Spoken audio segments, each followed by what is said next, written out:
오늘 우리들의 삶을 가장 적절히 표현하는 두 낱말은 바쁘다와 피곤하다입니다.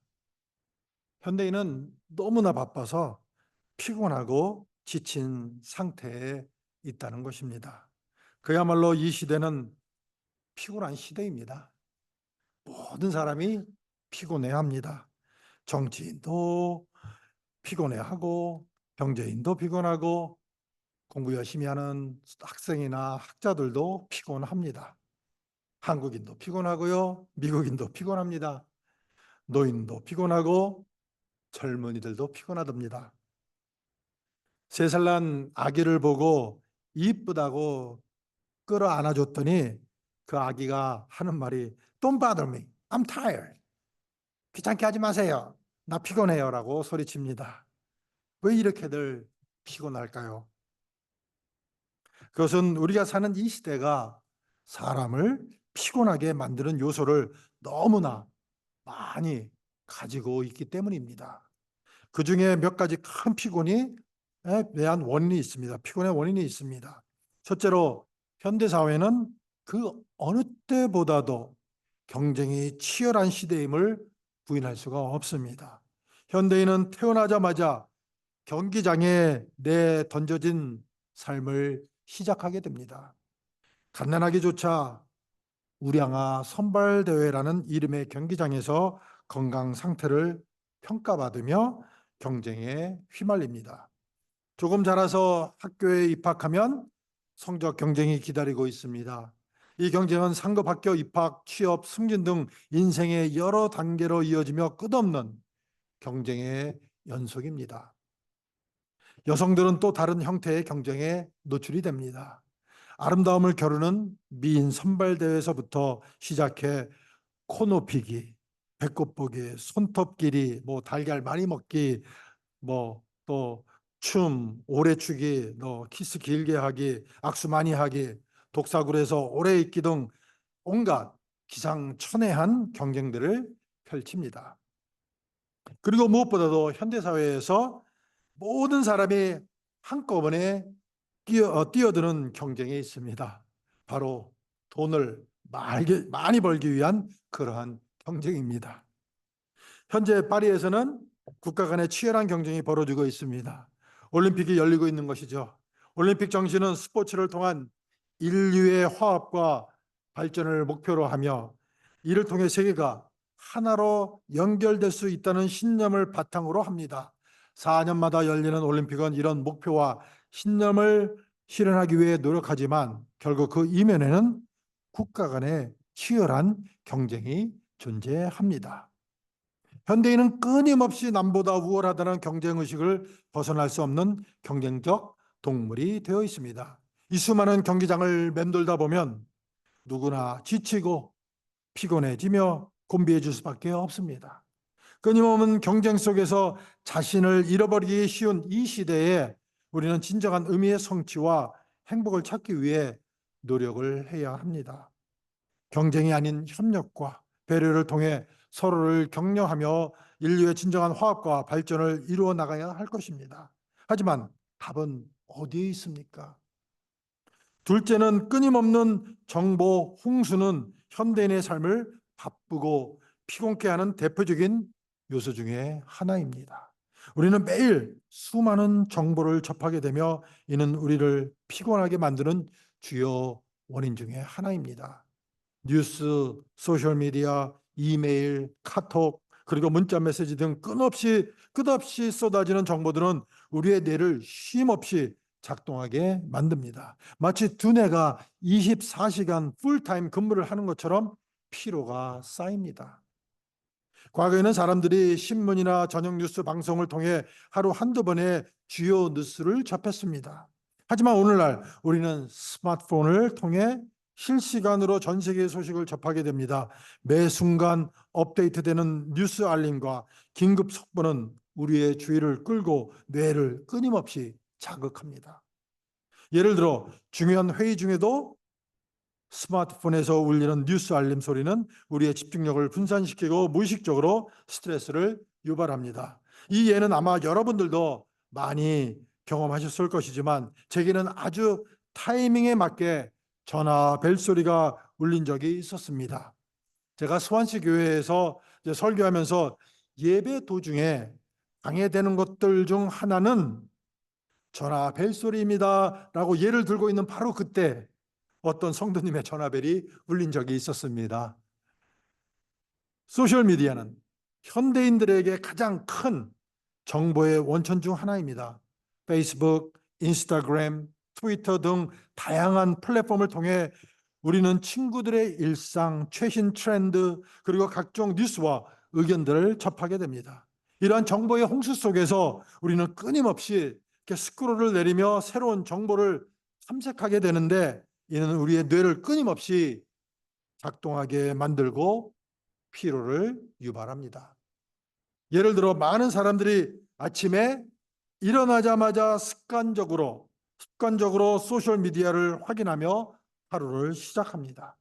이로 인해 뇌는 깨어있는 순간부터 쉬지 않고 정보를 처리하게 되며 이는 하루 종일 이어진다는 겁니다. 직장인들은 하루에도 수십 통의 이메일과 문자 메시지를 받습니다. 업무 관련 이메일뿐만 아니라 광고 메일, 뉴스레터, 각종 알림 메일들이 쏟아지며 우리의 그 메일함을 가득 채웁니다. 이러한 이메일들을 처리하고 중요한 정보를 놓치지 않기 위해 신경을 쓰는 과정에서 우리는 또 피로감을 느낍니다. 직장에서 일을 끝내고 집에 와서도 이메일을 확인하고 답장하는 데 많은 시간을 할애해야 하므로 이는 추가적인 필요를 초래합니다. 그래야 안 그래요? Isn't that right? 현대사회에서 우리는 컴퓨터, 스마트폰, 태블릿 등 다양한 디지털 기기를 사용하며 생활합니다. 이러한 디지털 기기들은 우리에게 많은 편리함을 제공하지만 동시에 우리의 주의를 끊임없이 분산시킵니다. 예를 들어 한 연구에 따르면 저를 포함해서 사람들은 평균적으로 10분에 한 번씩 스마트폰을 확인한다고 합니다. 한번 생각해 보세요. Think about it. Isn't that true? For some of us, maybe 5 minutes. 어떤 분은 매 5분마다. 그렇지 않아요?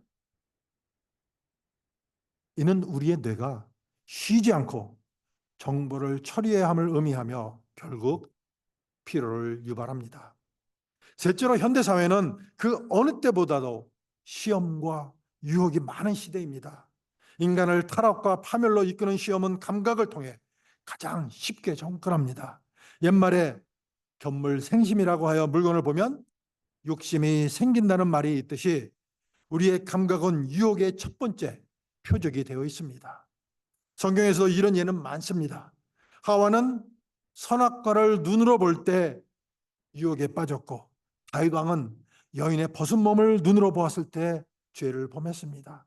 아담은 하와의 달콤한 말을 귀로 듣고 시험에 들었고 결국에는 선악과를 따먹음으로 사망을 자초했습니다. 가롯 유다는 유대인들의 꼬임을 귀로 듣고 예수님을 팔아 넘겼습니다. 현대 문명은 우리의 감각을 옛날에 비해 수십 배나 확장을 시켰습니다. 안경, 망원경, 현미경, 텔레비전, 컴퓨터, 스마트폰은 더 많은 것을 보게 해 주었습니다. 청진기, 전화, 라디오, 무선 전시는 더 많은 것을 듣게 해 주었습니다. 각종 조미료와 온갖 기호식품은 더 많은 것을 맛보게 해 주었습니다. 이러한 감각 기능의 확장은 유혹과 시험이 들어올 가능성을 그만큼 더 크게 만듭니다. 성인용 영화, 비디오, 포르노 잡지는 인간의 시각을 공격하는 시험들입니다. 퇴폐의 정도를 넘어 사탄적이라고까지 할 수 있는 광기 어린 현대 음악과 음란 전화 서비스 등은 청각을 통해 들어오는 그런 유혹들입니다. 각종 독주와 마약은 인간의 감각을 아예 마비시키고 심성을 파괴하는 현대인의 공적이 되었습니다. 이렇듯 현대인은 감각의 확장으로 인해 이전보다 훨씬 더 많은 유혹과 시험에 직면하고 있습니다. 이로 인해 우리는 고단하고 피곤해질 수밖에 없습니다. 이 무서운 시험과 유혹의 소용돌이 속에서 우리는 스스로를 지키기 위한 노력이 필요합니다. 또한 현대사회는 이단과 사교들이 혹세무민하는 시대입니다. 뉴욕 브릭 장로교회 목사였던 헨리 다이크 박사는 세상에 세 가지 주요 이단이 있다고 했습니다. 첫째는 헤롯의 이단으로 공명을 추구하는 이단입니다. 하나님께 돌려야 할 영광을 사람이 가로채는 경우가 이에 해당합니다. 예를 들어 자신이 감람나무거나 재림주 혹은 어린 양이라고 주장하는 사람들은 정신병자 취급하면 됩니다. 오히려 바로 믿는다고 하다가 자칫 교만해져서 자신도 모르게 그리스도를 제치고 자신을 내세우는 일이 없는지 경계해야 합니다. 예수님은 겸손하게 섬김의 삶을 사셨지만 많은 이들이 자신을 높이는 순간 그리스도의 길에서 멀어지기 시작합니다. 둘째는 가롯 유다의 이단으로 금전을 위해 구주를 파는 이단입니다. 현대 사회에서는 돈이 신앙생활을 가능하게 한다고 말하는 사람들이 있습니다.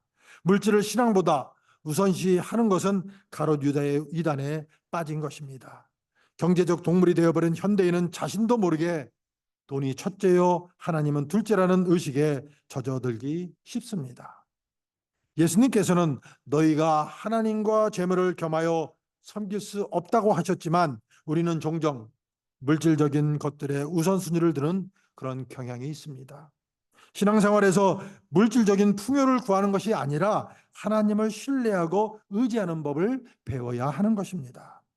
셋째는 가인의 이단으로 형제를 미워하는 이단입니다. 시기와 질투, 미움은 불행히도 우리 가운데 항상 존재하고 있습니다. 가인은 하나님께서 그의 제사를 받지 않으시자 시기와 질투에 눈이 멀어 동생 아벨을 죽였습니다. 현대인들도 시기와 질투로 인해 형제를 미워하고 저주하는 일이 없도록 해야 합니다. 자신의 허물은 덮어두고 남의 단점만 비판하는 태도로는 가인의 이단에 속한다는 것입니다. 예수님께서는 내 이웃을 내 자신과 같이 사랑하라고 하셨지만 우리는 종종 이웃의 단점에만 초점을 맞추고 비판을 합니다. 이를 경계하고 사랑과 용서의 마음을 우리는 가져야 합니다. 이러한 이단과 사교들은 우리의 영적 피로를 가중시키는 그런 원인이 됩니다. 헤롯의 이단은 우리를 교만하게 만들고 가롯 유다의 이단은 물질에 집착하게 만들고 가인의 이단인 형제 자매 간의 사랑을 파괴합니다. 현대사회는 이단과 유혹으로 가득 차 있지만 우리는 예수님의 가르침을 따르고 바른 신앙을 유지함으로써 이단의 유혹을 이겨내야 합니다. 하나님을 중심으로 한 삶을 살아가며 겸손과 사랑 그리고 신실함을 통해 이단의 유혹에서 벗어나야 합니다. 우리 모두가 현대사회의 빠른 속도와 끝없는 요구에 시달리며 피곤함을 느끼고 있습니다. 그렇다면 우리는 어떻게 하면 이 피곤함에서 벗어나 평안한 삶을 살 수 있을까요? 성경은 오늘 본문을 통해서 새 힘을 얻는 중요한 원칙을 가르쳐 줍니다. 그 원리는 하나님을 앙망하는 것인데 오늘 본문 이사야서 40장 31절은 이렇게 말씀합니다. 오직 여호와를 앙망하는 자는 새 힘을 얻으리니 독수리가 날개치며 올라감 같을 것이요 다름박질하여도 곤비치 아니하겠고 걸어가도 피곤치 아니하리라. 하나님을 앙망한다는 표현은 성경에서 자주 등장하는 말로 깊은 신앙과 의지의 의미를 담고 있습니다. 이 표현은 단순히 하나님을 바라보는 것, 하나님을 기다리는 것 이상으로 하나님께 온전히 신뢰하고 기대하며 그분의 도우심을 간절히 구하는 것을 의미합니다. 구체적으로 다음과 같은 의미를 포함합니다. 첫째, 하나님을 앙망한다는 것은 하나님을 우리의 유일한 구원자와 보호자로 신뢰하고 그분께 우리의 모든 문제와 어려움을 맡기는 것을 의미합니다. 이는 우리의 힘이나 지혜가 아니라 하나님의 능력과 지혜를 의지하는 것이 됩니다. 둘째로 하나님을 앙망한다는 것은 하나님의 때와 방법을 신뢰하며 인내하는 태도를 포함합니다. 그런 의미에서 앙망한다는 건 기다린다는 의미이기도 합니다. 즉 우리의 소망과 기도가 즉각적인 응답을 받지 않더라도 하나님의 완전한 계획과 타이밍을 믿고 기다리는 자세인 것입니다. 셋째로 하나님을 앙망한다는 것은 그분의 거룩하심과 위대하심을 경외하고 존경하는 마음을 갖는 것을 의미합니다. 이는 하나님을 우리의 삶의 중심에 두고 그분의 뜻에 따라 살아가려는 태도입니다. 그리고 마지막으로 하나님을 앙망하는 사람은 기도와 간구를 통해 하나님과의 깊은 교제를 나눕니다. 이는 우리의 필요와 소원을 하나님께 아뢰며 그분의 인도하심과 도우심을 간절히 구하는 행위입니다. 이처럼 하나님을 앙망한다는 것은 우리 영적 삶에 큰 힘과 용기를 주며 우리가 직면한 모든 어려움과 피곤함을 이겨낼 수 있는 그런 근원이 됩니다. 독수리처럼 날개치며 오르는 힘의 이 의미는 성경에서 매우 상징적이고 강력한 이미지로 사용됩니다. 독수리는 높은 하늘로 비상할 수 있는 강력한 날개를 가지고 있습니다. 이는 하나님을 신뢰하고 의지하는 자들이 새로운 힘을 얻어 어려움을 극복하고 회복될 수 있음을 상징합니다. 우리의 육체적, 정신적 필요와 어려움 속에서도 하나님께 의지하면 새롭게 힘을 얻어 다시 일어설 수 있다는 말씀입니다. 또한 독수리는 높은 곳에서 날아오르며 넓은 시야를 가질 수 있습니다. 이는 하나님을 앙망하는 자들이 높은 영적 수준으로 상승하고 더 넓은 시야와 통찰력을 가지게 됨을 의미합니다. 하나님께 가까이 다가갈수록 우리는 세상의 문제를 더 잘 이해하고 극복할 수 있는 지혜를 얻게 되는 것입니다. 독수리가 하늘을 자유롭게 날아다니는 모습은 자유와 해방을 상징하기도 합니다. 하나님을 의지할 때 우리는 죄와 세상의 억압에서 벗어나 진정한 자유를 누릴 수 있습니다. 이는 영적으로 얽매이지 않고 하나님 안에서 자유롭게 살아가는 삶을 의미합니다. 독수리는 힘차고 용감한 동물로도 여겨집니다. 하나님을 앙망하는 자들도 독수리처럼 강한 힘과 용기를 갖게 됩니다. 이는 어려움과 역경 속에서도 하나님께서 주시는 힘으로 담대하게 나아갈 수 있음을 나타내 줍니다. 독수리는 또한 오래된 깃털을 스스로 뽑고 새로운 깃털을 자라게 하여 다시 날아오릅니다. 이는 하나님을 의지하는 자들이 끊임없이 성장하고 변화하여 더 강해지고 성숙해질 수 있음을 상징해 줍니다. 우리도 하나님 안에서 우리의 옛 자아를 벗어버리고 새로운 힘과 영적 성장을 경험할 수가 있는 것입니다. 이처럼 독수리처럼 날개치며 오르는 힘은 하나님을 신뢰하고 의지하는 자들이 얻게 되는 새로운 힘, 높은 영적 상승, 자유와 해방, 그리고 힘과 용기를 상징해 줍니다. 이 힘은 하나님께로부터 오는 것이며 우리를 피곤함과 어려움에서 벗어나게 하고 더욱 강하고 담대하게 살아갈 수 있도록 인도해 줍니다. 하나님을 앙망함으로써 우리는 독수리처럼 높이 날아오를 수 있는 힘을 얻어 이 피곤한 시대 속에서도 능력 있고 자유롭게 살아갈 수 있다는 것입니다. 바울은 빌립보서 4장 12절로 13절에서 이렇게 고백합니다. 나는 비천에 처할 줄도 알고 풍부에 처할 줄도 알아. 모든 일, 곧 배부르며 배고픔과 풍부와 궁핍에도 처할 줄 아는 일체의 비결을 배웠노라. 내게 능력 주시는 자 안에서 내가 모든 것을 할 수 있느니라.